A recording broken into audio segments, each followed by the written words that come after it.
नक्की आज ओला दुष्काळाची पेक्षा भयावह परिस्थिती आहे. ओला दुष्काळ तर सरकारने तुरंत घोषित केला पाहिजे.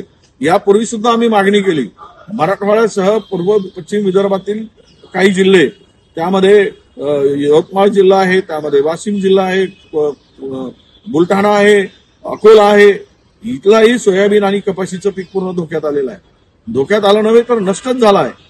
आणि अशा स्थितीत ओला दुष्काळ सरकारने त्वरित जाहीर करून मदत करण्याची आवश्यकता आहे.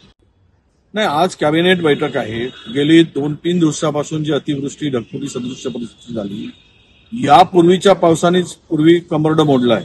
त्याचे पूर्णतः पंचनामे झाले नाहीत. आणि आता या 2 दिवसात आलेल्या पावसामुळे पूर्ण मराठवाड्यातील सोलापूर असेल, लातूर आहे, नांदेड आहे, परभणी आहे, बीड आहे, उस्मानाबाद आहे, म्हणजे धाराशिव आहे, या सर्व जिल्ह्यातील शेतीचं अतोनात नुकसान झालेलं आहे. जनावरं वाहून गेली, माणसं असुरक्षित आहेत.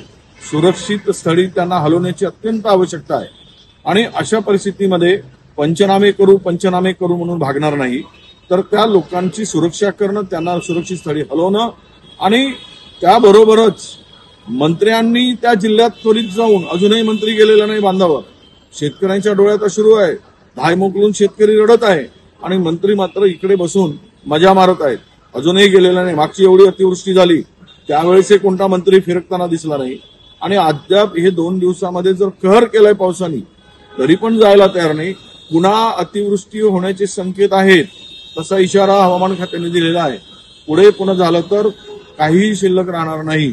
अशा स्थितीत सर्व पंचनामे करणं तर होतीलच, पण आता लोकांना सुरक्षित स्थळी हलवणं, त्यांच्या जनावरांची सुरक्षा करणं, त्यांना काळजी घेणं आणि तातडीनं ही कारवाई अपेक्षित आहे. त्यामध्ये मंत्रिमंडळाची आज चर्चा करत असताना या मंत्र्यांना जे खाली फिली फिरत आहेत तिकडे जा म्हणाल, सांगायला लावा तिकडे जायला आणि आदेश काढा. मंत्र्यांनी गेलं पाहिजेत आणि परिस्थिती पाहिली पाहिजेत. मला रुपयाची मदत मिळत नाही, केवळ घोषणा करताय. मागच्या निवडणुकीच्या पूर्वीचा GR होता जसं तसं लागू करा. आणि आता जे GR बदलला आहे आणि त्या GR मध्ये ते निकष लावले ते अर्धे निम्मेपेक्षा कमी मदत मिळणार आहे. मग त्यांच्या हातात काय मिळेल?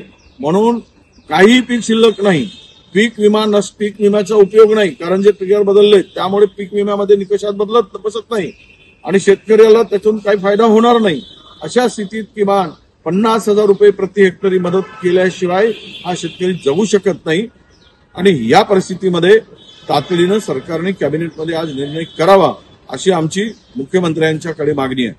आदिशक्ती तू जयोस्तुते, आदिशक्ती तू जयोस्तुते. सामाजिक, सांस्कृतिक, वैद्यकीय, राजकीय, शैक्षणिक, औद्योगिक आदी विविध क्षेत्रातील महिला आज आघाडीवर आहेत. शारदीय नवरात्रोत्सवानिमित्त टॉप न्यूज मराठीवर पहा आधुनिक युगातल्या नवदुर्गांच्या मुलाखतींचा विशेष कार्यक्रम आदिशक्ती तू जयोस्तुते.